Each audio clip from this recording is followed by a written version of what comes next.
Ustads Amrullah di Ambangan. At sa mga nais, inshallah makita yung jamaa, ay maaari yatang ipin nyo lamang yung online Islamic Studies. Minsan po nakikita nyo yung kung ilan po yung jamaa dyan. At kami po ay nagpapasalamat sa mga nag-share po ng mga link natin. At kahit saan man kayong sulok ng mundo, ay binibigyan nyo ng oras at panahon itong pag-aaral po natin. Alhamdulillah Rabbil Alamin. At mashallah, Ustads, kamusta po kayo dyan, Ustads? Alhamdulillah, alhamdulillah. Tayo ay lubusang nagpapasalamat. Alhamdulillah. Wala po nga. Okay, alhamdulillah, alhamdulillah. Tayo ay lubusang nagpapasalamat sa Allah sa lahat ng mga biyaya na kanyang ipinagkaloob sa atin, mga kapatid. At ito ay patuloy at lagi kong sinasabi sa aking sarili, sa ating lahat, na walang tunay na pinakamalaking biyaya ng Allah sa atin ay ang ating pagiging ganap na Muslim. At dahil sa Islam, kung bakit tayo ay tinatanggap natin ang lahat ng anumang pag-uutos ng Allah subhanahu wa ta'ala sa pamamagitan ng ito ay kusang loob at talagang walang kondisyon sa pagtanggap natin sa anumang mga pagsubok, anumang mga batas at pag-uutos ng ating tagapaglikha ang Allah subhanahu wa ta'ala. Ako'y mabuti, kapatid, at sana ako rin ay humihiling na kayo na lahat na nanonood at sumusubaybay sa ating aralin sa talambuhay ng Propeta Muhammad alayhi afdalu salatu wasalam ay sana kayo ay laging nasa mabuting kalagayan at nasa mabuting pangangatawan at biyaya ng Allah subhanahu wa ta'ala sa atin lahat. Alhamdulillah. Kayo, kumusta kayo lahat mga kapatid at kumusta ka kapatid na Sherhan?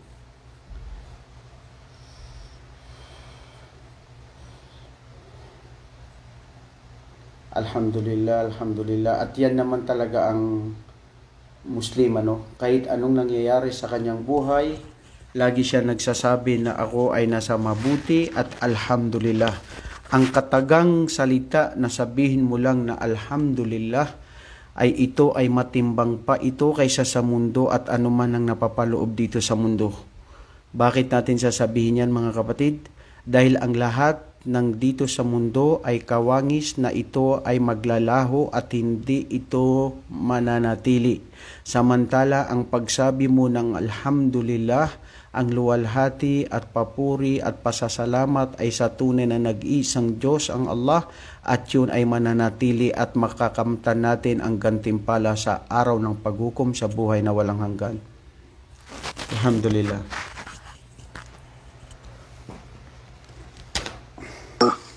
So bilang pagpapatuloy po ng ating online Islamic Studies na series of lecture po na tuwing Martes ay sa subject na sira o talambuhay ng Propeta Muhammad sallallahu alaihi wasallam ni Sheikh Amrullah di Ambangan ay kung kayo po ay ustads ay handa na ay maaari na po tayong magumpisa sa ating pag-aaral sa kabanata po ng sira. Faddal Sheikh, bismillah. A'udhu billahi minasyaitonir rajim. A'udhu billahi minasyaitonir rajim. Bismillahirrahmanirrahim. Alhamdulillah. Wassalatu wassalamu ala ashrafil anbiya'i wal mursalin sayyidina wa nabiyina Muhammad as-sadiqil wa'dil amin. Al-mab'uthi wa rahmatan lil alamin. Ahmadullah subhanahu wa ta'ala wa ashkuruh wa atubu ilayhi. Allahumma innana nas'aluka ilman nafi'an wa tawfiqan ila amalin bih wa na'udzubika Allahumma minal ilma la yanfa' wa anfa'na bima alamtana wa dhakkirna ma nasina wa tub alaina wa liwalidina wa lisairil muslimina fi kulli makan. Allahumma antas sami'ud du'a Allahumma lakal hamdu kama yanbaghi li jalalika ya arhamar rahimin. Amma ba'du. Assalamualaikum warahmatullahi wabarakatuh. Mga mahal naming kapatid sa Islam at sa lahat ng sinumang sumusubaybay sa ating tuwing linggo na pagtitipon sa mga gabing ito, nawa ang pagpapala at habag ng Allah ay mapasa ating lahat. Allahumma amin. Gantimpalaan tayo dito sa mundo ng kabutihan at lalong-lalo na sa araw ng paghukom. Patawarin nawa ng Allah subhanahu wa ta'ala ang ating mga magulang, ang ating mga mahal sa buhay, at nawa ang lahat ng mga kamusliman ay gabayan ng Allah, panatilihin ang kanilang pananampalataya at magtiis sa lahat ng anumang mga pagsubok na dumadaan sa kanilang buhay. Katotohanan, tayo ay nilikha ng Allah para sa araw na walang hanggan o buhay na walang hanggan, at ito ang kabilang buhay. Dito sa mundong ito, tayo lamang ay isang dayo. Tayo ay dumaan sa isang lugar ayon sa isa sa mga pagpapaliwanag ng mahal nating propeta sallallahu alaihi wasallam ay kasing tulad dito ng isang pintuan na dumaan ka lang sa isang pintuan at patungo ka na doon sa kabilang buhay na yun ang walang hanggan. Samantalang ang mundong ito ay isa lamang lugar o pintuan na lahat tayo ay dadaan. Hindi ka pwede makarating ng araw ng paghukom kung hindi ka makadaan ng mundong ito. Subhanallah. So, noong nakaraan na linggo mga kapatid, hindi natin natapos yung ating paksa na dapat sana ay matapos natin. Dahil tinignan ko ang ating curriculum, ay nakita ko ang manhaj natin na pag ito'y nalagpasan mo, parang kulang. Parang may kulang na nalagpasan mo. Oo, alam ko, batid ko na mayroon tayong nalalagpasan sa tuwing linggo na ito na ating pag-aaral sa talang buhay ng propeta, dahil hindi naman lahat ay makukuha natin. Pwede kong sabing 80% lang to 90% ang ating kakayanin na matatalakay, dahil ang kinukuha lang natin dito is yung mga highlights, yung mga aral na dapat itong manatili sa ating buhay at dapat natin itong isabuhay. Dahil nga ano ang aral sa buhay ng propeta kung ito naman ay hindi magbibigay sa atin ng puwang ng aral sa ating pamumuhay dito sa mundo. Kaya bagat naman si propeta sallallahu alaihi wasallam ay sinugo ng Allah dahil kung ano ang ginawa niya, ano ang mga kanyang pinagdaanan, ano ang kanyang itinuro sa atin, ay yun ang dapat natin na isabuhay at isagawa. Kaya ngayon, inshallah, ano nga ba para hindi ko uli makalimutan yun? Oo. Yung matinding pagsubok na nangyari sa propeta, 10 ng kanyang mga kasamahan, noong sila ay nandoon pa sa Makkah, at alam natin na sa Makkah, sa loob ng 3 taon, sila ay pinahirapan dahil sa ang kanilang pagtuturo ng Islam ay patago. Dumating ang 4-5 taon na ito na ay pinag-utos ng Allah sa kanya na magbigay ng babala sa kanyang mga pamilya at maging lantaran sa kanyang pagtuturo sa da'wah sa mga musyrikin. At dahil ito ay lumantad at naging lantaran ng kanyang pagtuturo sa kaisahan ng Allah subhanahu wa ta'ala, at nananatili ang mga tao sa Makkah na sila ay hindi naniniwala sa propeta at sila ay patuloy na nag-aalipusta o nagmamaltrato at nagpapahirap sa propeta sallallahu alaihi wasallam hanggat dumating yung pagkakataon na sila ay lumisan at pumunta sila sa Al-Habasha. kung saan nangyari sa Habasya na ang hari na si Najasi ay siya ay binigyan niya ng proteksyon ang mga kamusliman dahil nakita niya na ang turo ng Islam ay ito ang turo ni Hesukristo. Ito yung turo ni Isa na anak ni Maria, na ang patuloy lamang si propeta sa kung anong pinag-iwanan ng lahat ng mga propeta. Paniniwala sa tunay na nag-iisang Diyos, pagbabawal sa pagsamba sa anumang uri ng mga ritual, ng mga imahe, mga ribulto, pagbabawal sa pag-inom ng alak, pangangalunya, pangaapi ng kapwa, panlilibak, at lahat ng mga uri na gawain ng mga kamangmangan sa jahiliya na ito yung lantaran na patayan at pagkahiya, kukunin ng hiya ang mga babae at wala silang karapatan sa pamayanan. At lahat ng ito na alam natin na hindi katanggap-tanggap ng tamang pag-iisip ay yun ang idinating ni Propeta Muhammad na para ito ay tuluyan na mawala sa anumang pag-uugali ng mga taong ito. At nangyari din sa mga instance na dahil sa matinding pagpaparusa, pangiinsulto kay Propeta sallallahu alaihi wasallam, at bago pa man yun, siyempre nangyari uli yung pangalawang doon tayo nahinto, yung pangalawa na paghijrah na sila muli ay napunta uli sa Habasya dahil sa tuluyang patindi ang mga parusa ng mga Quraysh. At dito nga nung sila ay pumunta doon sa pangalawang hijrah, kasama dito si Hussein bin Abi Talib at yung una ay si Uthman ibn Affan kasama ang kanyang asawa sa unang hijrah. Nung bumalik sila dahil alam nila na nag-Muslim na daw yung mga iba sa mga karamihan sa mga Quraysh, pero yun pala ay hindi, datapwat lalo silang pinarusahan. Dumating ang pagkakataon na kung saan si Hamza ibn Abdul Muttalib na tiyuhin ni Propeta sallallahu alaihi wasallam na isa rin siya sa hindi naniniwala. Katulad siya ni Abu Lahab. Si Hamza, nag-Muslim siya sa pamamagitan na ayon sa pagsabi ng mga pantas ay, of course, ito ay kapahintulutan at kagustuhan ng Allah. Pero kung tutunghayan natin, ang kwento na nangyari sa kanyang pagmumuslim ay, kumbaga, ito ay naging pagtatanggol lamang sa kanyang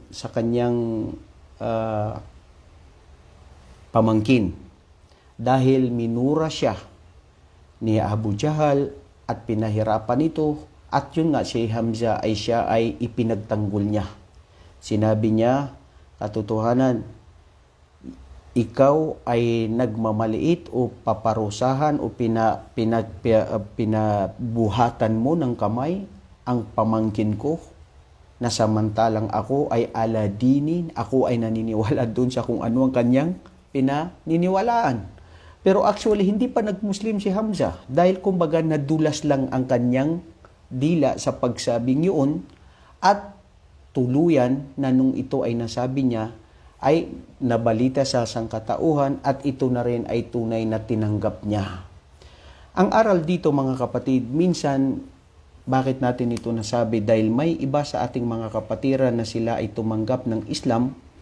At sa pagtanggap ng Islam ay pwedeng sabihin na, Ustad, hindi namin sinadya. Minsan, disgrasya nga Dahil napunta kami sa isang lugar, tapos napilitan lang kami, nakisama lang kami sa mga kaibigan namin, ng mga kababayan namin. Sila yung nag-Muslim, kami ayaw namin. Pero dahil sa nahiya kami, so napilitan na rin kami na nag-Muslim.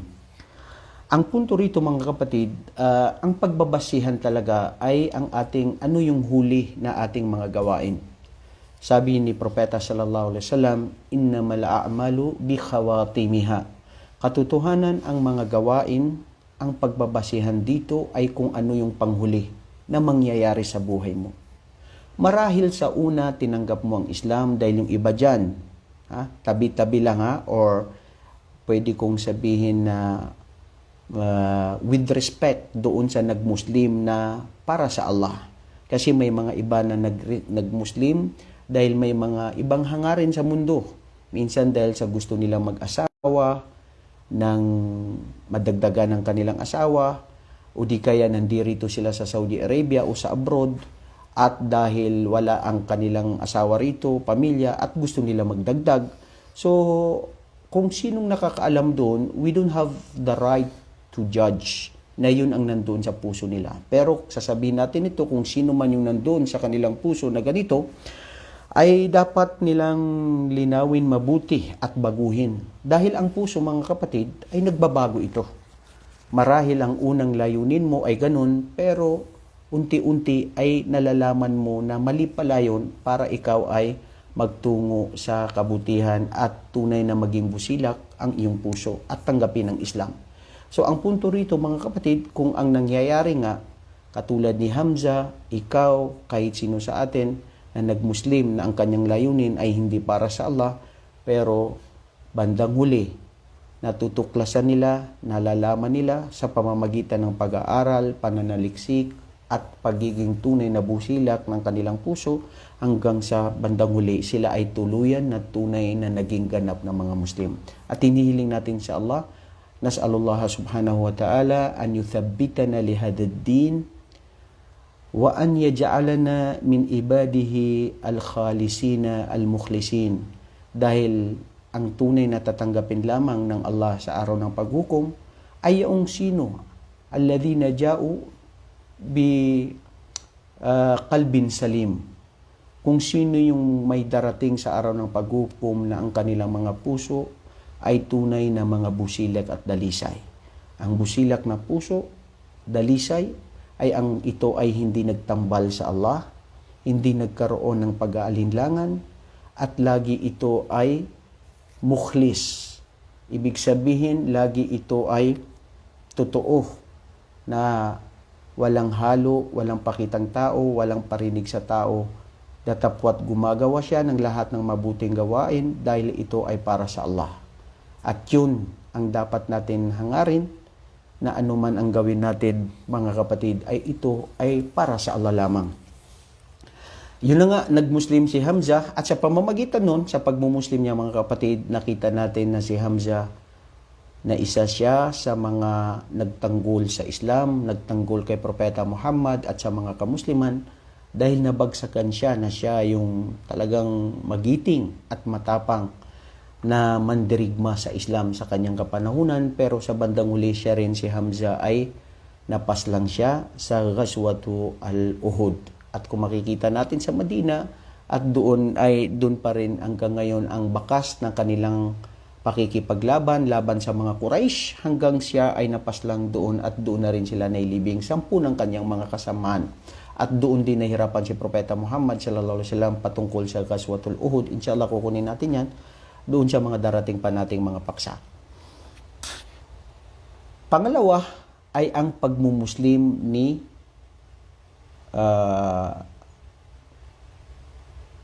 Omar ibn al-Khattab. Si Omar ibn al-Khattab radhiyallahu anhu, isa rin ito sa kinatatakutan ng mga kamusliman nung siya ay hindi pa naging ganap na Muslim. Dahil siya ay tanyag na malakas, maimpluwensya, matapang, may dunong na kaalaman. Kaya siya ay kinatatakutan ng karamihan. Isang araw, dahil matindi ang galit niya, ang puot kay propeta, dahil hindi ko maintindihan, mga kapatid, kumbaga, history repeats itself. Sa kapanahunan na yaon, ibilang natin siya Omar ibn al-Khattab at yung mga iba pa na mga kalaban ng Islam na katulad ni na Abu Jahal ibn Hisham, si Shayba, si Utbah bin Rabi'a, si Umayyah bin Khalaf, si Al-As bin Wa'il, si Abu Mu'ayt, at lahat ng sinupang mga talagang matindi ang kanilang galit kay Propeta sallallahu alaihi wasallam, ay ayon talaga dahil sa patindi na ang Islam ay lumalaganap.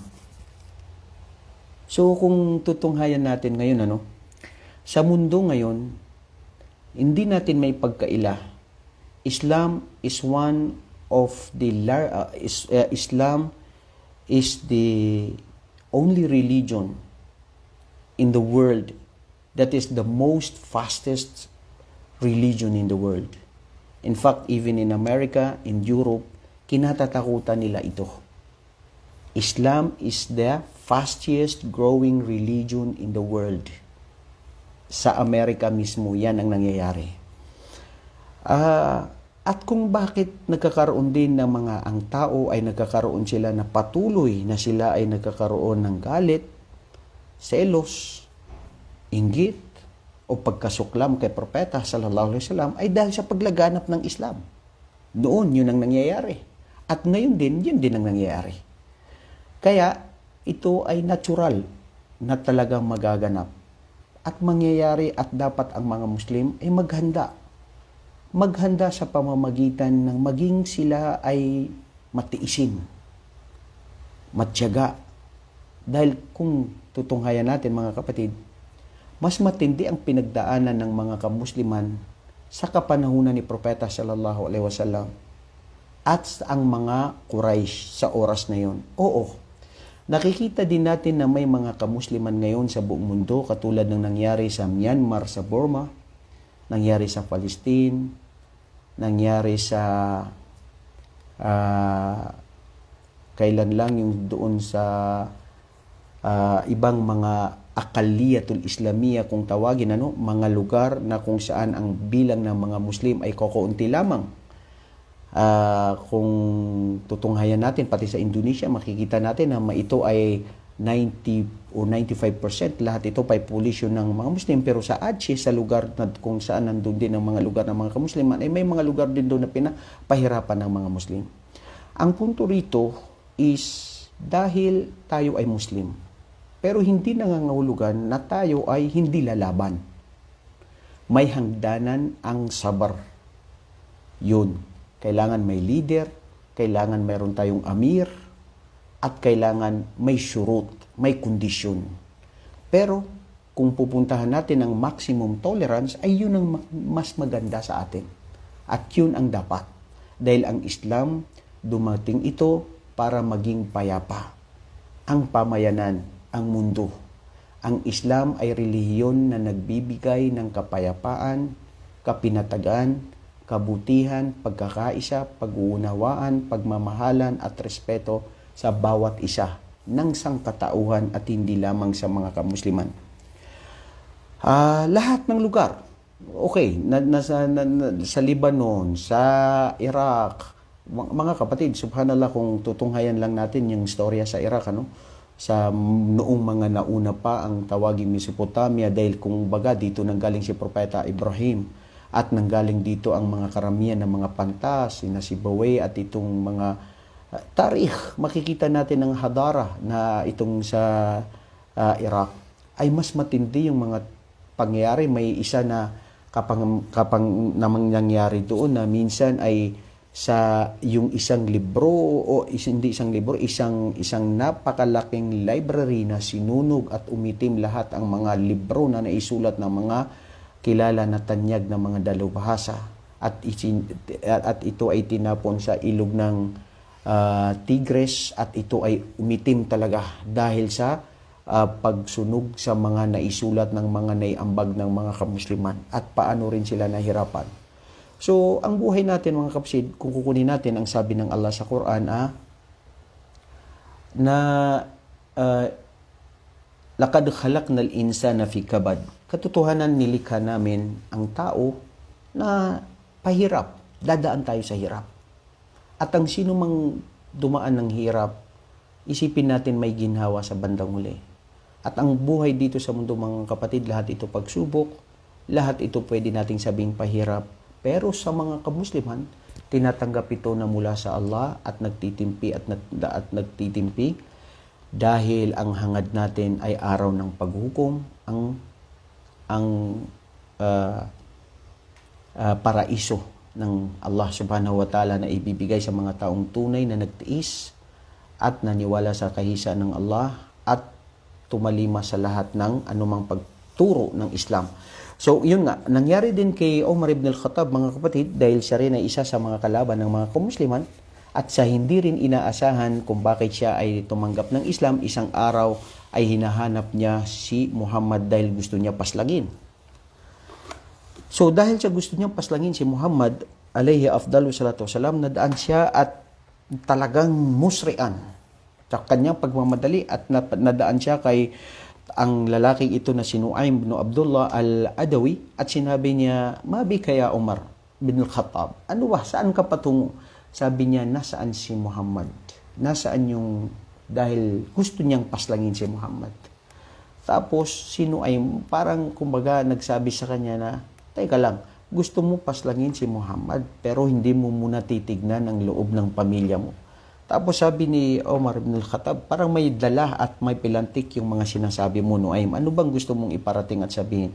Sabi niya, hindi mo ba alam na ang kapatid mo na si Fatima bintul Khattab ay siya ay tumanggap ng Islam kasama ng kanyang asawa?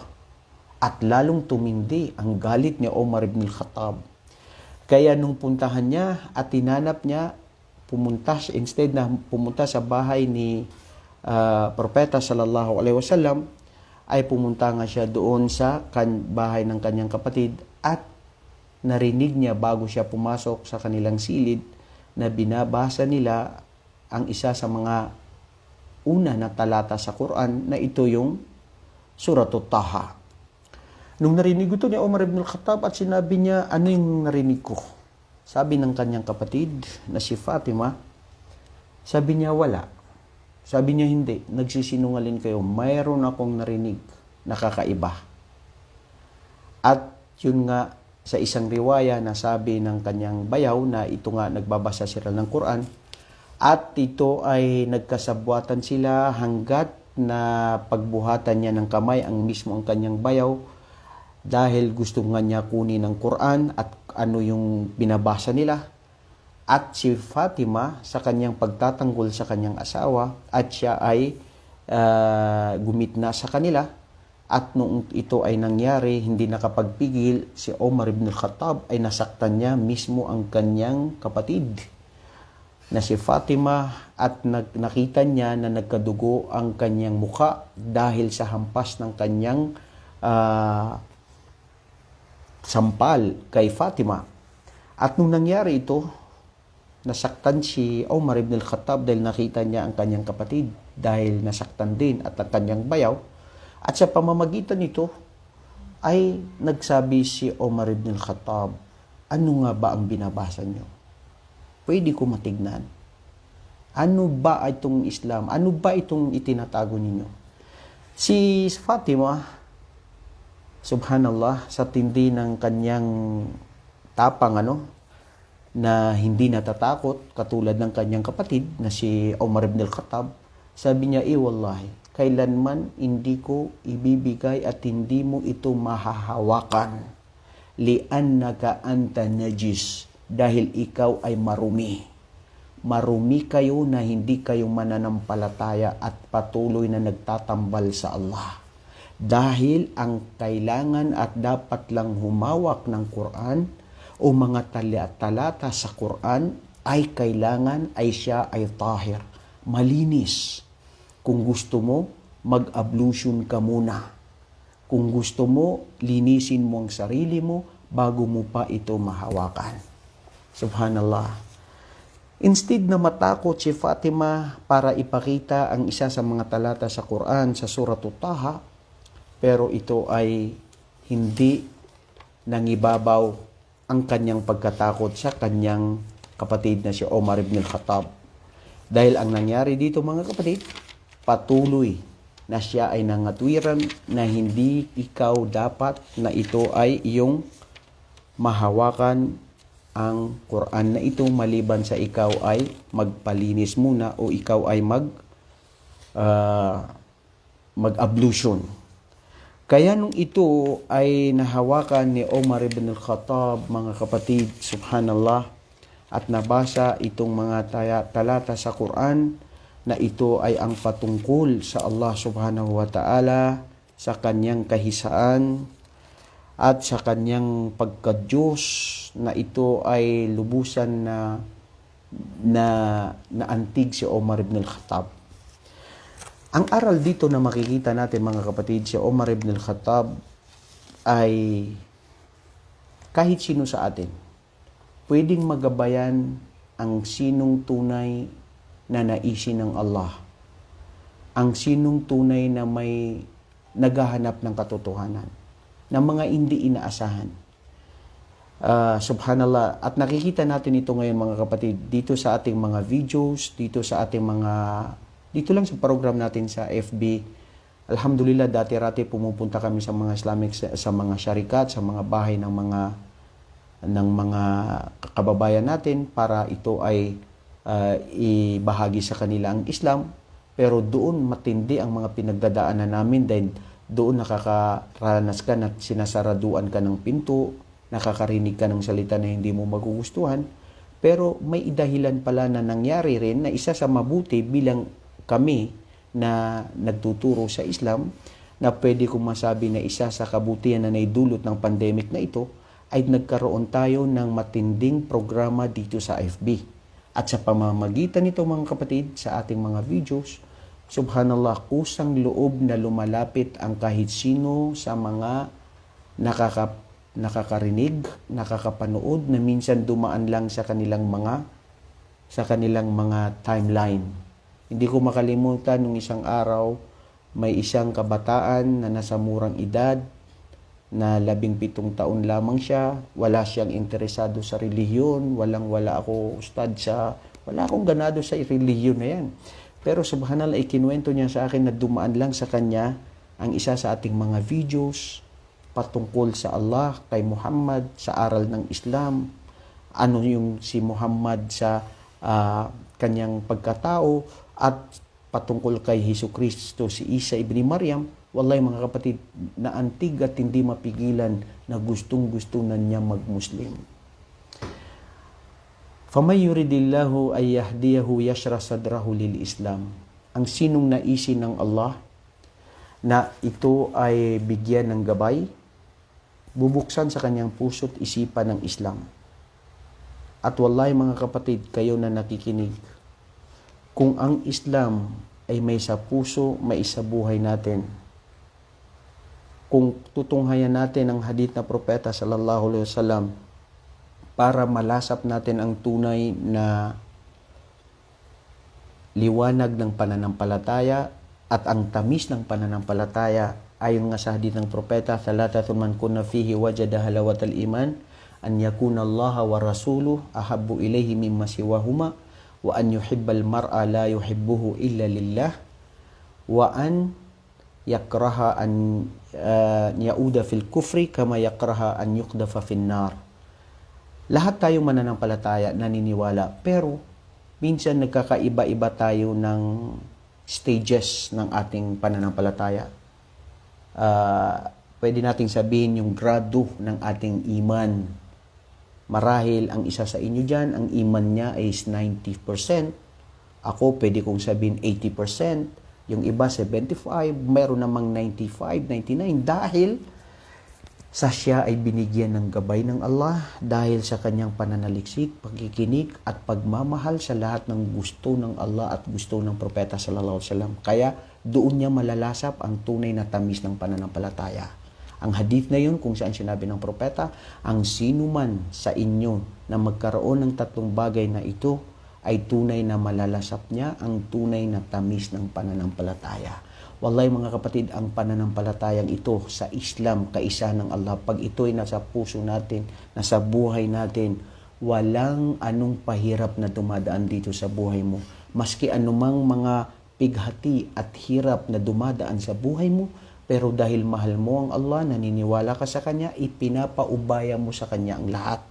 At ganun din ang turo ni Propeta Muhammad sallallahu alaihi wasallam. Kasi ano nga tayo, ba't pa tayo magrereklamo kung lahat naman ay nilikha na ng Allah na ayon sa qadar at tapos na ang mangyayari? Maliban na lamang na tayo ay dapat nating gumawa. Kilos ang Islam. Hindi pwede na maniwala ka lang at nakaupo ka lang sa bahay. O di kaya nakanganga sa langit na nag-aantay ka ng mga biyaya ng Allah. Hindi. kailangan mo ng kilos. Kailangan natin gumawa. Kailangan yung manaliksik. Kayo na nandyan na nanonood. Kayo na nandyan na nagpupursige sa ganitong 1 oras at kalahati. Hindi ba? Aminin natin lahat. Minsan gusto natin magpahinga. Minsan gusto na natin ayaw na makinig.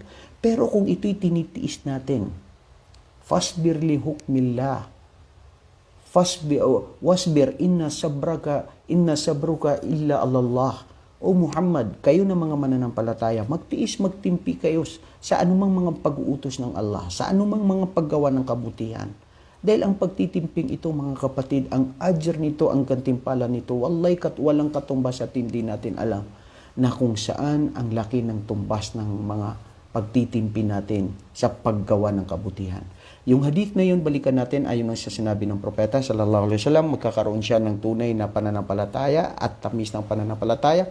Ang mahalin mo ang Allah at ang kanyang sugo ng higit sa lahat sa kahit sino. Bagay, tao, anuman dito sa mundo, mangingibabaw ang Allah at ang kanyang sugo. And of course, there's no doubt, mangunguna ang Allah. Pagkatapos si Propeta Muhammad sallallahu alaihi wasallam. Hindi ganap na tayo ay mananampalataya kung hindi natin mamahalin si Propeta sallallahu alaihi wasallam na higit pa sa pagmamahal natin sa ating sarili at sa kahit sinong tao dito sa mundo. At natungayan natin, nakuha natin na ang pagmamahal sa Propeta ay ang pagsunod sa kanyang mga payo at anuman ang kanyang pinag-iwanan na ipinag-uutos sa atin. Ngayon, katulad ng isang kapatid na yon na nagabayan natin, tuwang-tuwa ko sa kanya, mga kapatid. Allahu Akbar. Isipin nyo, gusto na niya, Ustad, gusto ko nang magdasal. Gusto ko nang maranasan na paano magdasal, magpatira pa. Nangilabot ako doon, mga kapatid, kasi buti pa siya. Isang Kristiyano na sa murang edad, gustong-gustong magdasal. Ang masaklap at masakit dito, ilan sa ating mga kababayan, mga katribo, Maranao, Tausug, Maguindanao, na maski matanda ng edad niya, hindi mo makikita sa kanya na nagsisisi na gustong magpatira at magdasal. Dahil hanggang sa ngayon, sa buhay pa rin niya ngayon, ay umiiwas at ayaw magdasal at ayaw magpatira. Yung iba nagpapatira lang sila every Friday, waliyaudu billah. Yung iba nagdarasal lang kung magaan ang oras niya at hindi 5 beses isang araw. Nasaan tayo, mga kapatid? Sa tunay na pagmamahal sa Islam, pagmamahal sa Allah at pagmamahal sa Propeta sallallahu alaihi wasallam. Wallahi, pag namatay tayo, doon na ang matinding pagsisisi. Dahil masasabi mo sa sarili mo na, ya Allah, sayang ang mga oras na iginugol ko dito sa mundo na ito para hindi ko napakinabangan. Subhanallah, hindi ko alam bakit tayo napunta dyan pag hindi na pa natin natatapos. Ngayon, si Omar ibn Khattab, yun, nag-Muslim na siya. At ipinaalam nito kung paano siya nagka-Muslim, mga kapatid. At lumaganap, naging lantaran at lalong paglumakas ang Islam. Sa paglakas ng Islam, na unti-unti itong lumalakas, ganun din patindi ang parusa ng mga Quraysh sa mga kamusliman. Oo, nandoon na si Omar, nandoon na si Hamza, nandoon na si Propeta Muhammad, si Uthman, si Ali, at si Abu Bakar, at lahat ng mga iba sa mga kakilala sa tanyag ng mga kamusliman. Pero nananatili pa rin ang mga Quraysh sa tindi nila, nagalit nila kay Muhammad at puot nila sa kanila. Hanggat dumating ang pagkakataon na ito, ang al-muqata'ah. Ano ito muqata'ah? Ang muqata'ah, ito yung total na pag-boycott. Ibig sabihin, puputulin na ng mga Quraysh sa Bani Hashim at saka Bani Abdul Muttalib sa mga angkan ni Hashim, angkan ni Abdul Muttalib, Muslim man siya o hindi siya Muslim, ang lahat ng taga-Magka ay nagkaisa sila na puputulin ang kanilang ugnayan sa mga ito. Sa anong uri ang pagputol? Total boycott. Walang pagkain na ibibenta sa kanila. Walang pag-aasawa ng anumang tribo ng mga kahit sino sa tribo sa Magka, sa mga tribo ng Bani Hashim at Banu Abdul Muttalib na pamilya ni Muhammad. Walang pag-aasawa sa kanila, walang ugnayan sa kanila sa pangangalakal, walang pakikipag-usap sa kanila, walang pakikipaghalo-biro sa kanila, Walang lahat. Ibig sabihin, mga kapatid, total na boycott sa loob ng 3 taon ay walang pakikipag-usap, walang pagkain, at walang ibibenta na pagkain sa mga angkan ni Bani Hashim at Bin Abdul Muttalib. Subhanallah. Allahu Akbar. Isipin nyo yun. Anong dahilan lang? Dahil si Muhammad ay napapabilang doon. Kaya sila ay sumulat ng kasulatan na pinagkaisahan nila. Ang total na boycott na ito sa mga pamilya ni Muhammad, maliban na lamang na si Abu Lahab ay kasama nila. Kasama ng mga yon. Kasi, oo nga, siya ay isang kafir, pero siya ay isa sa mga pinuno ng mga musyrikin. Minsan dumating ang mga pagkakataon na si Hakim, subhanallah, si Hakim bin Hisham, na nagdala siya ng pagkain para ibigay kay Khadija. Natsiyahin niya si Khadija. Mayaman si Khadija sa oras na yun. Kilala natin, marangya ang kanyang buhay. Pero instead na ito ay may parating kay Khadija dahil matindi ang gutom na dumating sa kanila. Pero si Abu Jahal, manaa. Pinigilan ito at hindi ipinarating ang pagkain. Maririnig mo ang sigaw ng mga kababaihan at iyak ng mga bata sa tindi ng gutom na nangyari sa mga kapanahunan na ito. Dahil sa 3 taon, ang pahirap, ang total na boycott, kumbaga sa Maranao na initulak, ibig sabihin na inibuwang, ibig sabihin total na pinutol ang anumang uri ng ugnayan sa pamilya ni Muhammad, alayhi afdalu salatu wasalam. Sa loob ng 3 taon at ito ay nanatili ang mga pahirap sa mga kamusliman sa Makkah. Hanggat isang araw ay dumating ang pagkakataon na si Hisham bin Amir ay tumungo siya sa kanyang mga kamag-anak na mga Quraysh na sinabi niya, kayo ba ay nanatili na kumakain samantala ang mga kasama sa pamilya ninyo ay hindi sila kumakain? Pinuntahan niya si Zuhair bin Umayyah al-Makhzumi. Sabi niya, wallahi ako lamang isang tao. Wala akong pwedeng magawa dahil yan ay usapin na natin na yan na si Haf na isinulat na yan kung ano ang mangyayari na hindi na natin puputulin yan. Sabi niya, kung ikaw at ako ay nagkaisa para buuin ito, putulin ito, ibig sabihin ang kaugnayan na yan ay hindi na ipapasabisa. At sabi niya, punta pa tayo sa iba na kasama natin para lalo tayong lumakas. Pumunta sila kay Mut'aim bin Adi. At ganun din ang sabi ni Mut'aim bin Adi, ako lamang ay nag-iisa. Sabi niya, ikaw ngayon ay pangatlo na namin. Magsama tayong pangatlo. Pumunta sila kay Abu Bukhtari. Naging 4 sila at naging 5 na si Zam'a bin al-Aswad. At nanatili at nanawagan sila na sinabi nila, ya ahla Quraysh, nananatili kayo na kayo ay kumakain, marangya ang buhay ninyo at naghihirap ang isa sa inyong mga kamag-anak. Mga kapatid, ang dumating na dito sa oras na ito hindi reliyon. Dahil sinasabi nga nila is, blood is thicker than the water. Diba? So ibig sabihin, dahil sa dugo nila, yun ang pumukaw sa kanila. Kaya hanggat nangyari, nagalit si Abu Jahal, sabi niya, bakit nyo babaguhin ang mga itong usapin na ito? Hindi na dapat ito dapat mabago. Hanggang dumating at pinagkaisa nila at nabago na nga mga kapatid. At muli sa loob ng 3 taon na ito ay tuluyan na nawala na ang anumang pinagkaisahan nila na ang pahirap sa mga kamusliman. Ibig sabihin, gumahan na rin ang kanilang buhay. Hanggat dumating ang pagkakataon na sinabi na naman nila sa sarili nila. Alam niyo mga kapatid kung ano lang ang dahilan bakit ayaw nila kay Muhammad. Dahil sa paniniwala niya sa Allah. Sa paniniwala sa nag-iisang Diyos. Dahil sila naniniwala sila na maraming Diyos na dapat sambahin. Waliya'udhu billah. Kaya minsan sinabi nila, sabi ni Muhammad alayhi afdalu salatu wasalam, o aking tiyuhin, lipunin ang mga taong ito. Nandun sina Abu Jahal, nandun yung mga ashrafu minal Quraysh, at sinabi nila magkaisa tayo. Dahil sa patindi na ay nyo matanggap, isa lang naman ang hihilingin ko.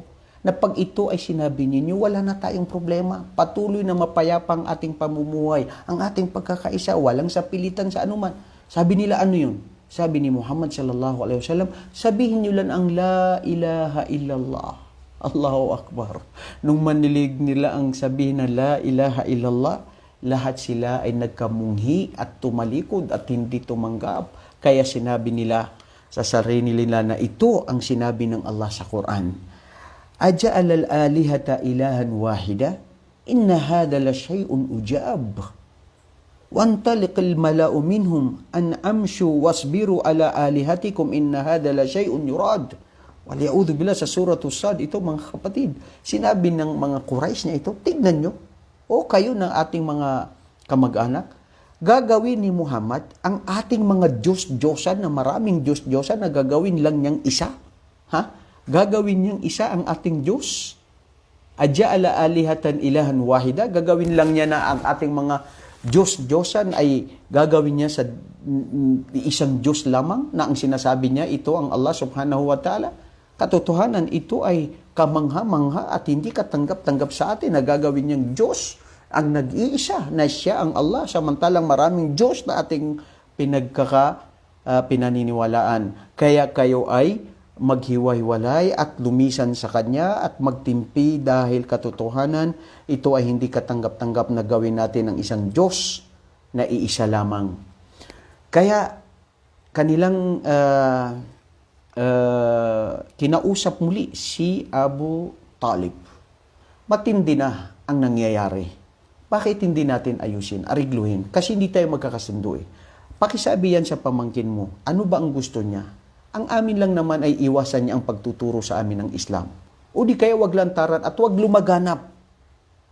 Ang propeta naman, hindi naman siya sa pilitan na nagtuturo ng Islam. Kung sino lang ang tumatanggap. Katulad ngayon, sa ating buhay ngayon mga kapatid, hindi ba? Nagtuturo tayo. Nagpipilitan ba tayo? Hindi. Iparating lang natin ang mensahe ng Islam. Sa pamamagitan nun, maaring may ang habag ng Allah, ang gabay sa sino mang gusto niya bigyan ng gabay. Kaya ang nangyari, sabi nila, okay, ito na lang gawin natin. 1 taon maniniwala kami sa iyo, O Muhammad. Kami ay papasok sa Islam, sa sinasabi mong paniniwala sa tunay na nag-iisang Diyos. At 1 taon naman, pagkatapos nyon, ay kayo naman ay maniwala sa amin. Lubusan na tumuloy kayo sa paniniwala ng ating mga ninunon, sa ating mga nakagisnan. Dahil, nang sa gayon, ay maranasan mo rin ang buhay ng paniniwala ng pagsamba sa ating mga ninuno. Subhanallah, ginawa nilang barter trade, yung paniniwala sa tunay na nag-iisang Diyos. Si Propeta sallallahu alaihi wasallam, anong sinabi niya sa kanila? Qul ya ayyuhal kafirun, la a'budu ma ta'budun, wala antum abiduna ma a'bud. Allahu Akbar. Gagawin ninyo na bargain trade? 1 taon na ako'y maniniwala sa inyo? 1 taon maniniwala kayo sa amin? Walang sapilitan. Anong gusto ko? Sabihin sa inyo ang sinabi ng Allah. Anong sinabi ng Allah? O kayo na mga hindi mananampalataya. Sabihin sa kanila, O Muhammad, sa mga hindi mga mananampalataya na mga Quraysh na yan, Qul ya ayyuhal kafirun, la a'budu ma ta'budun. Kailanman ako ay hindi sasamba sa anuman ang inyong mga sinasabi. Kailanman hindi ako maniniwala sa inyong mga pinaniniwalaan. At gayon din kayo, kung ayaw niyong maniwala, walang sapilitan. La ikraha fid din. There is no compulsion in religion.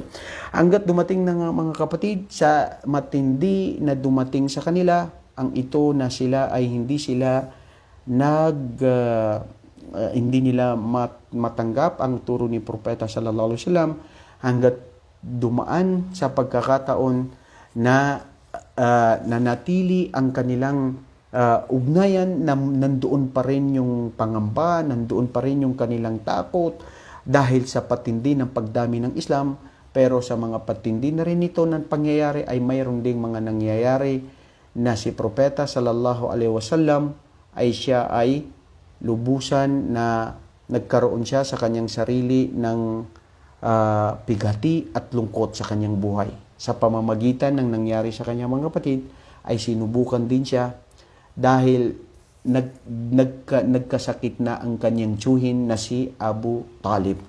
Si Abu Talib, ayon sa mga pantas na sabi, dahil doon sa pagpapahigpit sa kanila sa loob ng 3 taon na boycott, maraming nagkasakit na mga bata, at kasama na rin si Abu Talib, at ganun din ang kanyang asawa na si Khadija radhiyallahu anha. Kaya si Abu Talib, mga kapatid, ang nangyari sa kanya, nung ito ay matindi na ang pagkatapos ng pagdisa nila, ay si Abu Talib ay sa matinding karamdaman siya ay nagkasakit. Nagkasakit siya at siya rin ay pumanaw na sa buwan ng Rajab sa ika-10 ng pagkapropeta, taon ng pagkapropeta ni Muhammad alayhi salatu wasalam. Mula sa makalipas muli dito sa lugar na pagpapahirap sa kanila sa Shi'ab, na ang ibig sabihin mga kapatid ng Shi'ab, ay ito yung lugar na kung saan doon yung nagkaroon ng patindi na sila ay nagkaroon ng boycott at sila ay nanatili doon, wala ng ugnayan. Kumbaga para silang kinalaboso sa isang lugar Walang pagkain, walang ugnayan, at doon nagkaroon ng sakit ang mga bata at yung mga matatanda. At doon nga si Abu Talib ay namatay siya sa buwan ng Rajab. Yung ibang mga pantas, sinabi nila namatay siya sa Rajab, at noong siya ay namatay din sa isang riwaya Rajab, pero sa iba rin ay nagsabi na sa buwan din ng Ramadan. Sa ika-10 ng pagkapropeta, 10 taon na pagkapropeta ni Muhammad alayhi salatu wasalam. Ayon sa mga nagkukwento, bago siya mamatay, mga kapatid, si Abu Talib, pumunta sa kanya si Muhammad alayhi afdalu salatu wassalam. Dahil si Abu Talib, siya ang naging ama-amahin niya, tumulong sa kanya. Matindi ang pagmamahal ni Propeta sallallahu alaihi wasallam sa kanyang tiyuhin. At sinabi niya, "O aking ya ammi, qul la ilaha illallah kalimatun uhaju laka biha indallah." O aking tiyuhin, sabihin mo ang kalima na kataga na salita na la ilaha illallah. Sambahin mo, paniwalaan, walang nararapat sambahin maliban sa Allah. Dahil ako ay sasaksihan ko ito, ikaw sa araw ng paghukom sa Allah subhanahu wa ta'ala, o magbibigay siya ng pagitan sa kanya. Ngunit nandoon ang mga kapatid ni Abu Talib, nandoon si Abu Jahal, si Abdullah ibn Umayyah, at lahat sila, at nagsasabi sila na, "Oh ya Abu Talib," ang mga ibang mga kapatid niya, mga pinsan niya, "Atarghabu an millati Abdul Muttalib, tatalikuran mo ang paniniwala ng iyong ama, ang ating nakagisnan." Hanggat paulit-ulit na sinasabi ni Propeta sallallahu alaihi wasallam, pero hindi siya tumanggap ng Islam. At sa tindi ng lungkot at pighati ng Propeta sallallahu alaihi wasallam, ay humiling siya sa Allah subhanahu wa ta'ala na, "Ya Allah, patawarin mo ang aking tiyuhin at sana ay mapatawad mo sa kanyang mga kasalanan." Dito bumaba ang aya, mga kapatid, na gusto natin bigyan ito ng diin. Sinabi ng Allah subhanahu wa ta'ala sa Surah At-Tawbah 113, "A'udhu billahi minasyaitanir rajim. Ma kana lin-nabiyyi wal-ladhina amanu ay yastaghfiru lil-mushrikin walau kanu uli qurba min ba'di ma tabayyana lahum annahum ashabul jahim." Sa Surah At-Tawbah, hindi nararapat, dapat sa propeta o sa iyo Muhammad. Tingnan mo, ang Allah pinagsabihan niya mismo si Muhammad na pinakamamahal niya. Hindi nararapat sa iyo o Muhammad o kahit sino man sa sino mang mga mananampalataya na sila ay humiling ng kapatawaran sa mga hindi mananampalataya na nagtambal sa Allah, na maski ito ay malapit sa kanilang buhay, mga kamag-anak, magulang, kapatid, anak, uli kurba, malapit sa kanilang dugo. Pagkatapos na ito ay naibigay na sa kanila ng linaw na sila ay mga taong nasa nagliliyab ng apoy dahil sa kanilang pagtanggi. Mga kapatid, katanungan, sino ang mga Kristiyano na nakikinig ngayon o nanonood? Okay, nandyan tayo, respetuhin namin kayo sa inyong pananampalataya. Pero ang aming paninindigan at aming paniniwala, ang sino man ang hindi tumanggap sa Islam na patuloy na nagkukubli na sila ay tumatambal sa Allah, naniniwala sa ibang mga Diyos-Diyosan, mga ribulto o imahe o pinapaniwalaan na si Jesucristo ay Diyos, sila kung mananatili dito at hindi sila magbago hanggang dumating ang kanilang kamatayan sa araw ng paghukom sa kabilang buhay, ay tunay na sila ay nasa antungan ng impyerno. Hindi ko to sinabi, si Propeta Muhammad at mismo ang Allah ang nagsabi dito. Matutunghayan natin sa Quran na kung saan ang Allah subhanahu wa ta'ala sinabi niya, وَالَّذِينَ كَفَرُوا وَكَذَّبُوا بِآيَاتِنَا أُولَٰئِكَ أَصْحَابُ النَّارِ خَالِدِينَ فِيهَا وَلْيَعُوذُ بِاللَّهِ. Yaong sila na tumalikod at hindi naniwala sa Allah sa araw ng paghukom.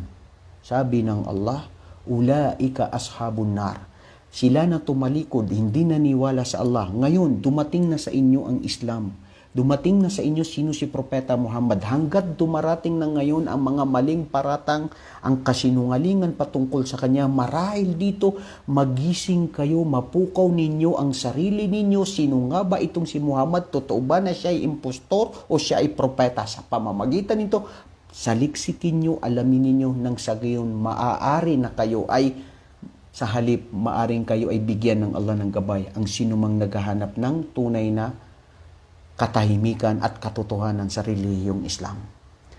Sabi ng Allah, ashabul jahim, sila ay mananatili sa araw ng paghukom dahil sa kanilang pagtalikod. Okay, to be fair, in fairness, sasabihin nyo, bakit kayo mga Muslim, nakakasigurado kayo na kayo ay sa paraiso? Walang nakakasigurado sa paraiso at impyerno. Pero kami, nasisigurado namin na basta wag kami magtambal, naniniwala sa tunay na nag-iisang Diyos, naniniwala sa tauhid at kahisa ng Allah at si Propeta Muhammad sallallahu alaihi wasallam, insya-Allah, kami ay naghahangad, layunin na sana nga ay tanggapin kami sa paraiso dahil ang susi ng paraiso ay ang paniniwala sa nag-iisang Diyos. At ang paggawa ng mga kabutihan ay pinag-utos ng Allah subhanahu wa ta'ala. So dito mga kapatid, nangyari na pagkatapos ng 3 araw o 5 araw o ilang buwan, ayon sa ibang nagriwaya, namatay na rin muli ang kanyang unang asawa na nag-iisang asawa sa tanan na buhay ni Propeta sallallahu alaihi wasallam sa loob ng 25 taon ng kanilang pagsasama na si Khadija bintu Khuwailid. Isipin nyo mga kapatid, ang sunod-sunod na pahirap kay Muhammad. 3 taon na boycott, naputulan ang kanilang ugnayan, walang pagkain, walang kalakaran, walang tubig, pahirap sa kanilan. Ang iba sa kanilang mga kapatid sa oras na yun, kumain na sila ng mga dahon. Yung iba kumain din sila ng basta anong pwedeng makain, pati yung laham na ibig sabihin yung mga hindi na pwede dapat makain, basta lang makasurvive dahil sa tindi ng gutom, ay kinain nila yon. Pagkatapos noon, pinahirapan sila at dumating na rin sa buhay niya na kung saan si Abu Talib ay namatay at sumunod pagkatapos ni Abu Talib ay ang kanyang asawa. Ya asafa, tindi ng pahirap na dumating kay Propeta sallallahu alaihi wasallam, kaya ito ay tinawag na taon ng Amul Huzun fil lughatil Arabiyya, taon ng pighati, taon ng lumbay, paghihirap, at taon ng kapighatian sa Propeta sallallahu alaihi wasallam dahil sa nangyari sa kanya sa taon ng pagluluksang ito sa matinding mga pagpapahirap ng mga Quraysh, at nabawian din ng buhay ang kanyang mga pinakamamahal sa buhay na silang dalawa ang sumuporta sa kanya. Pera, lakas, impluensya at oras ang kanyang tiyuhin at si Khadija radhiyallahu anha.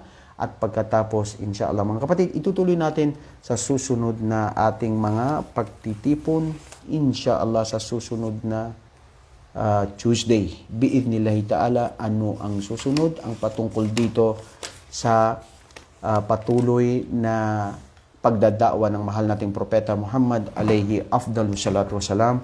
Wa jazakumullahu khairan, barakallahu fikum. Assalamualaikum warahmatullahi.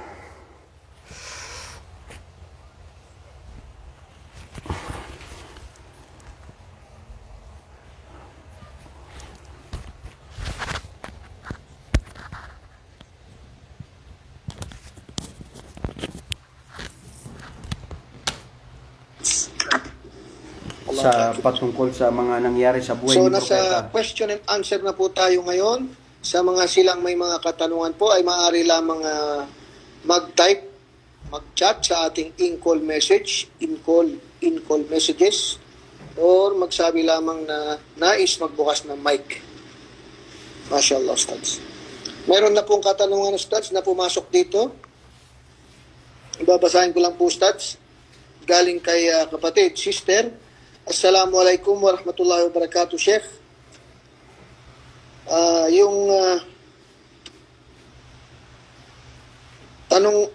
Tanong lang po, hindi ba magkasala? Ito ay patungkol, Ustad, sa yung mga current situation ngayon, yung mga pagbibili online ng mga gamit. Hindi po ba ako magkasala if palitan ko ang hijab ng abaya na binili ko by online? Kasi yung hijab, hindi yun ang order ko. So, dapat kasi terno ang abaya at hijab, pero ibang hijab ang binigay nila sa akin, kaya gusto kong palitan. Jazakallahu khairan po. Maling produkto yung naipadala sa kanya, Ustads. Maling produkto, ibig sabihin siguro dahil Ustads, wala po kayong audio, Ustads. okay. Maling produkto, ano? Kapatid na Sherhan. Dahil siguro, baka nagkulang din siya ng description sa kanyang order, pagpapaliwanag. I mean, sabihin natin na hindi siya nagkamali, okay? Kung nagkamali siya, na kulang ang kanyang pagpapaliwanag sa kanyang order, ay hindi niya masisi yung mga taong yun. Pero kung alam niya na tama ang kanyang order at iba ang naibigay sa kanya, mayroon siyang karapatan na ibalik yun. Walang problema. Ang hadith nga ng propeta sinabi ay ang mga pantas sa mga fuqaha ay yun nga yung dalil nila, ano? Al-muslimu al-bay'u wasyara la malam liyatafarraq. Fima ma'na. Ibig sabihin ay hindi magaganap lam yatimu al-bay'ah, hindi magaganap ang anumang uri ng pagbibenta at pagtanggap hanggat hindi nagkasundo ang dalawa at nagkahiwalay na sila ay nagkasundo na sa kanilang bilihan. Alimbawa, binili ko sa iyo ang isang cellphone. Isang cellphone, ha? Asan bang cellphone ko rito? Wala yung cellphone ko dito, ginagamit ko kasi. Okay, so alimbawa, ito. Sherhan, bilin ko sa iyo to. Sabi mo sa akin, 20 reals, 20 Qatari. Sabi ko sa iyo, okay, kung 20 reals to, hindi ba pwede 15? Sabi mo, sige, kunin mo na lang 15. Ngayon, binigay ko sa iyo yung pera at kinuha ko na rin to at naghiwalay na tayo. Yun ang ibig sabihin nun. Kung hindi pa tayo nagkakahiwalay at mayroon pa akong kondisyon, lian na al-muslimu ala syurutihi. Ang Muslim ay ayon siya so kung ano ang kanyang kondisyon. Di ba? Kondisyon yan eh. Kung type mo, bilhin mo. Kung di mo type, hindi ka mapilit. So ngayon, hanggat hindi pa nagkahiwalay yun, yung dalawang yun, walang problema. Ang tanong ngayon is sa online. Pwede rin natin sabihin na hindi pa kayo nagkahiwalay. Bakit? Kasi hindi ka pa nagbayad. Di ba? Kasi magbabayad ka once na dumating sa'yo yung gusto mong bilhin. Whether by card or whether by cash. Pero yung iba, nagbabayad na by card. Pag yun, nakabayad ka na ng card at nakuha mo na yun, parang nagkahiwalay na kayo. Pero ang mas maganda, kung nakuha mo siya at hindi mo pa nabayaran at hindi mo nagustuhan, kasi minsan din may nagtitinda dyan sa online na minsan nakikita mo ang ganda-ganda, yun pala, sira, o di kaya may dungis o hindi maganda, so mayroon ka pa rin karapatan na ito ay isauli mo sa kanya. Because the Muslim is in according to his ano yung condition niya, kung ano yung condition mo. So sana nasagot natin yung kapatid na Sharon, doon sa nagtatanong na yan at dyan patungkol sa mga online sales na yan. Ang usapin natin ay patungkol sa talambuhay ni Propeta sallallahu alaihi wasallam. Nagbibigay lang ako ng paalaala sa sarili ko at tayong lahat. Mga kapatid, gantimpalan kayo ng Allah. In a way, sister, Allah also, may Allah give you reward. Pero siyempre, kasama na rin yan sa aralin. Pero mas gusto ko talaga, mas focus tayo dito sa mga kung ano ang ating mga nabitiwan na mga aral at storya dito sa buhay ng mahal nating propeta sallallahu alaihi wasallam. Pero para to be fair, Sharon, ayaw ko yung kayo lang, sila lang ang magtatanong. Ako naman ngayon ang magtatanong sa kanila. Any volunteer na nandyan na mga masigasig, gusto ko ang sasagot dito ang babae o sister natin na kahit sino dyan. Dahil sila yung laging nagtatanong eh. Ngayon, tanong naman balik sa kanila. Ano ang palagay ninyo na ang mga taong ito sa mga Quraysh na yung iba sa kanila naniniwala na sila na si Muhammad ay sugo ng Allah? Naniniwala sila at sumusumpa sila sa Allah na Diyos ni Ibrahim. Pero ayaw nila sumamba at tumanggap sa Islam. Ano ang dahilan? Bakit hindi sila tumatanggap o ayaw nilang tumanggap ng Islam? Bismillah. Sige po, sa mga sister po na nais magbukas ng mic, ayos lang po, Stads, kahit magbukas po sila ng mic po nila, Stads. Yes, mag-ano lang ng mic. Sapat na yon.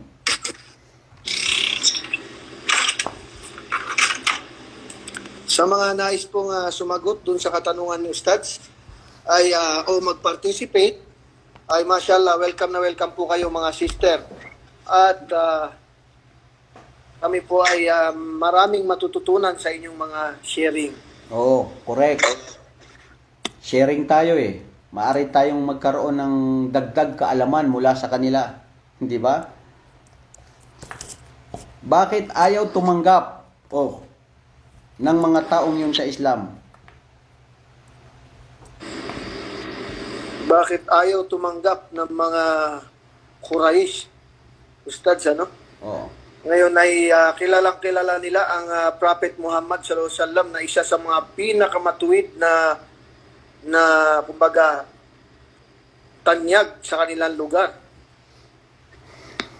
At naniniwala din sila na sugo siya. Naniniwala din sila dumarating mismo. Okay, wag na natin palayo. Wag na natin palayuin. Diretsuhin ko na. Bakit si Abu Talib na ipinagtanggol si Propeta sallallahu alaihi wasallam sa lahat ng kanyang pahirap kay Muhammad, nandun siya? Halos ang kanyang buhay ay iginugol kay Muhammad. Inalagaan ito. Pinrotektahan ito. Kumbaga, si Abu Talib ay nandoon lahat sa kanya. Naniniwala din siya na propeta. Dahil may mga revelasyon na dumarating na, nakikita, nakakamangha. Pahirap sa kanya. Simple lang sa oras na nung siya ay mamamatay. Sabihin lang niya na la ilaha illallah. Ano bang mawawala sa'yo? Sabihin mo lang na ako'y naniniwala sa tunay na nag-iisang Diyos ang Allah. Pero, hindi pa rin siya naniwala. Nagkubli, tumalikod at hindi binanggit ang la ilaha illallah. Huwag na tayo lumayo. Doon sa mga Quraysh na yun kasi yun, pinahirapan nila si Muhammad eh. Pero doon tayo kay Abu Talib na malapit sa kanya, tiyuhin niya, pinakamamahal niya, hindi tumanggap ng Islam. Na hindi niya pinahirapan si Muhammad. Datapot tinulungan niya. Pero sa halip, tumanggap lang ng Islam, hindi niya tinanggap. Ano ang dahilan? Mashallah. Sa mga nais mag-participate po, mashallah. Sige po. Alam mo, Sherhan, ang tatapang magtanong ng mga sister natin, pero ngayon nagtatanong ako, parang tumatahimik na sila ngayon. Gawin ko na lang na malumanay ang tanong ko kasi baka akala nila nagagalit ako sa tanong ko eh. Okay? So ganito na lang. Sister, ang tanong po natin, bakit si Abu Talib hindi tumanggap ng Islam? Samantalang na kilala niya si Muhammad, pagkatao niya, itong totoong relihiyon, pero hindi pa rin siya naniniwala. What is the reason behind? Ito po po, Ustads, may pumasok na kasagutan galing kay Sister Zahra bin Yusuf. Assalamualaikum, Bismillahirrahmanirrahim. Dahil sa ayaw nilang lisanin ang kinagisnan nilang reliyon, sa madaling salita, kontento na daw sila sa kanilang paniniwala, Sheikh. Jahiliya kung sa Arabic. Correct. May punto. Correct yan. May punto. I didn't say that is wrong. Pero mayroong pinakatumpak na sagot na gusto kong marinig. Ano ang dahilan? Gusto ko yung tumpak na sagot ng ano? Ito, galing sa mga kay Brother Carmelo Ibrahim. Assalamualaikum, Ustads. May mga tao, Ustads, na kung saan ginajudge nila ang akida ng isang tao. Galing naman kay Sister, dahil sa sila ay takabbur, dahil sa pride, sabi ng brother. At sa brother naman ay pagmamataas, galing kay Brother Rapi. Galing kay Dimdim, dahil hindi pa sila ginabayan ng Allah. Ayan. Yan ang sagot. Lahat yon sagot nila. Tama lahat yung sagot nila. Ang pinaka-presidente ng kanilang sagot ay hindi sila ginabayan ng Allah. And that is the correct answer. Mga kapatid, nandiyan yung pride, nandiyan yung kibr. May mga tao na maalam. May mga tao na alam nila pero ayaw tumanggap. Nandyan una yung kibr, yung hindi pagtanggap ng katotohanan. Ang pinakapulot dulo nito mga kapatid, dahil hindi sila mahal ng Allah. Dahil kung mahal ka ng Allah, bibigyan ka niya ng gabay at papasok sa Islam. فَمَنْ يُرِدِ اللَّهُ أَنْ يَهْدِيَهُ يَشْرَحْ صَدْرَهُ لِلْإِسْلَامِ. Mga kapatid, wallahi hindi ko makalimutan. Minsan, may isa rin tayong taga-subaybay, ano? Subhanallah, nasa mura, iba pa yung kinuwento ko sa inyo na isa, nag-Muslim din siya, bro. Maiyak-iyak. Ang dahilan lang niya ng bakit siya magbu-Muslim dahil alam niya ito ang totoong reliyon. Na ang paniniwala sa tunay na nag-iisang Diyos ang Allah at hindi ay si Hesukristo at hindi ang mga rebulto at ang Islam ang totoong relihiyon at gustong-gusto na niyang magdasal. Ang lahat na nandirito sa mundo palamuti, ito ay panandalian lamang. Tinanong ko, bakit bro? Wallahi, Ustad, hindi ko alam. Mahal na mahal ko si Allah. Mahal ko ang Allah. Bro, hindi marunong magsalita ng Arabic. Gusto niya magsalita. Gusto na niya magdasal. Subhanallah, nakakamangha, nakakaingit yung mga taong ganun. Na bagong pasok sa Islam, gusto na niyang magpatira pa. Alam niyo mga kapatid, may dagdaglan natin to. Ito totoong nangyari. Isang balik Islam na Pilipino, na pagkatapos ng every dasal sa isang masjid, somewhere yan dyan sa may damam nangyari daw yan Kinukwento ito ng isang sheikh. Kinukwento niya mismo sa akin. Kinukwento niya dahil jamaa siya doon sa masjid na yon. Ang nangyari daw, nagtaka sila dahil bago magdasal, sabi ng imam, 10 minutes or 15 minutes before ang adan, nandoon na ang taong yun. At pagkatapos ng dasal, 20 to 15 minutes, nandun uli siya at hindi siya umaalis agad. So dahil na bago sa paningin nila kung sino ito, sinabi ng imam, sino ka ba? Sabi niya, bago ka ba dito sa aming lugar? Sabi niya, no, kasi siyempre English marunong mag-English din yung imam. Sabi niya, no, I've been here for more than 5 years. And then the imam asked, you've been here for 5 years? But why it seems that I have met you only these few days at laging nandito ka at hindi ka umaalis? Sabi niya, kasi po bagong pasok ako sa Islam, balik Islam ako. Subhanallah, niyakap siya ng imam. Pagkatapos tinanong ng imam, bagong pasok ka sa Islam, pero nakakamangha ka, bakit nandito ka bago magdasal? 20 minutes at pagkatapos ng dasal ng 5 beses, after ng dasal, nandito ka rin at hindi ka umaalis agad. Nagdidikr ka. Ano? Sabi niya, alam mo imam, kasi ang mga nakikita ko nakatabi ko rito na mga matatanda na mga Muslim na nakasakay ng wheelchair, sila nung pagkabata nila hanggang ngayon nagdarasal sa Allah. Ilang taon na sila ay inialay ang kanilang buhay at oras pagdarasal sa Allah. Ako, kababago ko palang pasok sa Islam. Saan ako para hindi ko bayaran ang mga nakaraang araw na ginamit ko sa pagsamba sa mga ribulto at pagiging pabaya na hindi ako sumamba sa Allah. Wallahi bro, nung kinukwento niya ito, naiyak yung imam. Ang punto rito, innamal a'malu bi khawatimiha. Ang huling hantungan ng tao, ang yun ang bibigyan ng Allah ng hustisya. Nas'alullaha al-husnul khatima. Iniling natin sa Allah na tayo ay mapabilang sa mga huling mangyayari natin dito sa mundo ay paniniwala sa tunay na nag-iisang Diyos. Napaganda po ng mga sharing at Ustads, mashallah. Napaganda po ng nabanggit nyo kanina, waalaikumsalam, na hindi sila, kumbaga, isa sa mga signs ng pagmamahal ng Allah subhanahu wa ta'ala ay kapag tayo ay ginabayan niya sa Islam. Mashallah. Correct. Totoo yan. That is the ni'mah. Akbarun ni'mah. Alam mo, maganda itong maging halimbawa natin eh. Ang pinakauna na number 1 na ni'ma ng Allah sa atin ay ang Islam.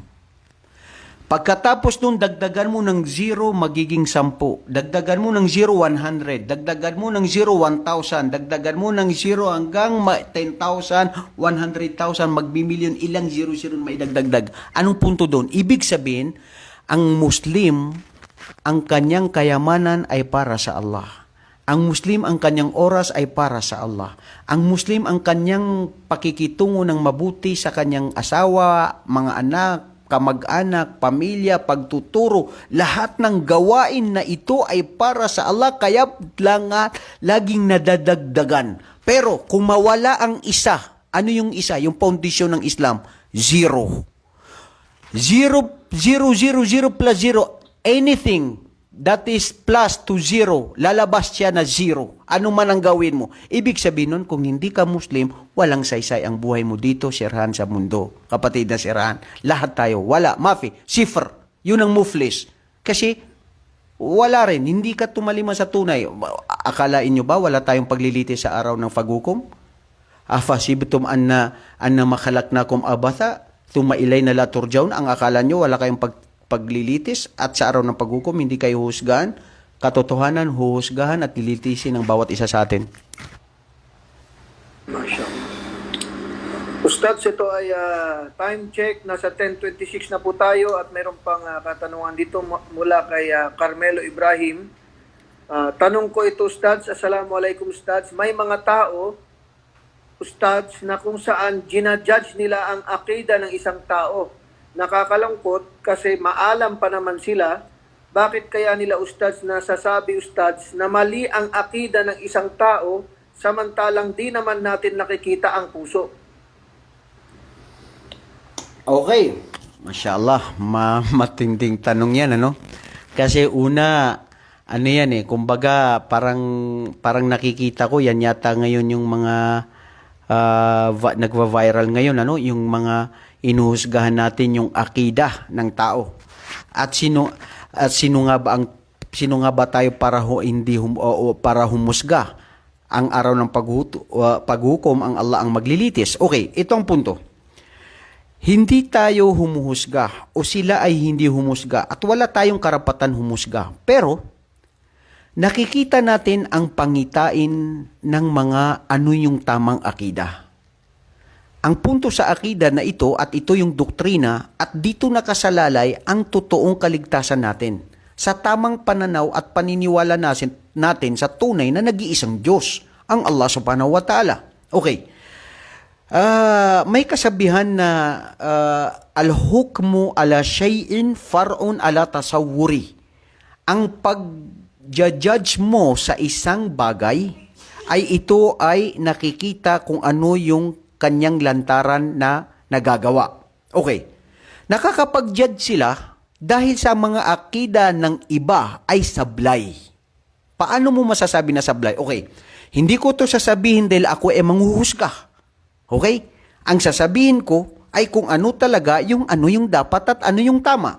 Ang akida ng Ahlus Sunna wal Jamaa at sila yung mga Ahlus Salaf o tinatawag natin mga Salafi, ang ibig sabihin ng Salafi, sila yung nanghawakan, sila yung kumapit doon sa tunay na turo ng mga nauna na napag-iwanan ni Propeta Muhammad, 10 ng kanyang mga Khulafa'i Rashidin at ang mga tabi'in, na ang kanilang panghahawakan sa akida ay ang paniniwala na purong turo ni Propeta Muhammad, ang paniniwala sa nag-iisang Diyos. Wala siyang kawangis na kahit sinong tao na nilikha dito sa mundo, wala siyang katambal, wala siyang kaparehas. Ano ang sinabi ng Allah sa kanyang sarili, sa kanyang mga katangian, sa kanyang mga pangalan, tayo bilang Ahlus Sunnah wal Jamaa ay sumusunod doon at hindi natin binabago at hindi la tashbih, hindi natin inahalimbawa, isinahalin tulad at hindi natin binabawasan at hindi natin dinadagdagan. Yun na yun. Sinabi ng Allah na nandoon siya sa kanyang arsh, nandoon sa kanyang kalangitan. So sapat na yun. Na yun na. Huwag na natin panghimasukan na bakit nyo sinasabi na parang ginawa nyo ng Allah subhanahu wa ta'ala ay mayroon siyang lugar. Yun ang sinabi niya eh. Ha? Ar-Rahmanu alal arsh istawa. Ang Allah subhanahu wa ta'ala sa kanyang mahabagin, sa kanyang trono, kaharian, sa kanyang arsh ay maitaas. At tinanong si Propeta sallallahu alaihi wasallam, tinanong niya ang isang jariya, nasaan ang Allah? Sinabi niya, ang Allah nasa itaas. So doon tayo. Ngunit ang kaalaman ng Allah, ang pandinig ng Allah, ang kanyang kaalaman, batid niya, alam niya kung sino, ano ang lahat ng nandito sa mga puso ng kanyang mga nilalang, maging hayop, maging bagay, o at maging tao, lahat. So anong sinabi niyon? Tokifya na tayo. Hindi na natin panghihimasukan. Samantalang iba sa mga akida ng mga iba ay nagiging sablay dahil sa pamamagitan na sila mismo ay binabago nila. Mga kapatid, mahabang usapin ito, ano? At wala na tayong oras para pag-usapin ito. Ano ito, maraming mga tinalakay na ito ng ibang ating mga maalam na mga pantas ang patungkol dito sa akida. At inshallah, mayroon kayong subject, I'm pretty sure, di ba, kapatid na Sirhan, mayroon kayong subject dito na tauhid, di ba? At antayin nyo na lang yan, kukunin nyo yan, mga kapatid, itanong nyo yan siya kung sino yung ustad nyo dyan, at sana ay naliwanagan natin ng konti ang anumang katanungan na sinabi ng ating kapatid. Alhamdulillahi Rabbil Alamin. Jazakallahu khairan po sa mga nag-participate, sa mga nagtanong. Alhamdulillahi Rabbil Alamin at jazakumullahu khairan po sa lahat. Jazakallahu khairan Sheikh sa walang pagod na pagpapaliwanag po ng ating online Islamic Studies every Tuesday sa subject na talambuhay ng Prophet Muhammad sallallahu alaihi wasallam. Mashallah. Ang dami po nating natutunan ngayong gabi at nalaman natin yung taon ng pagkalumbay, taon ng parang malungkot. In fact, may mga nag-message na sister dito sa in-call message ay napaiyak sila Ustads ngayong gabi.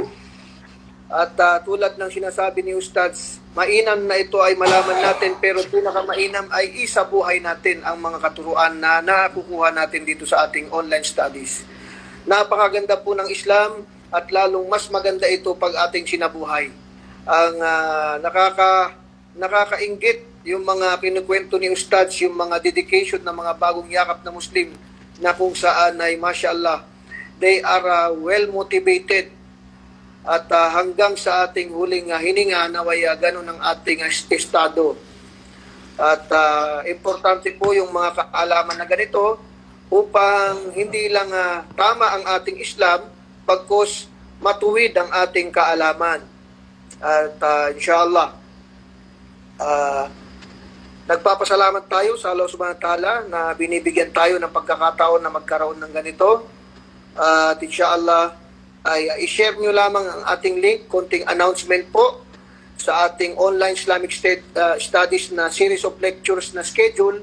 Bukas po ay meron din tayong comparative religion by Ustad Ibrahim Romas every 9 to 10:30 p.m.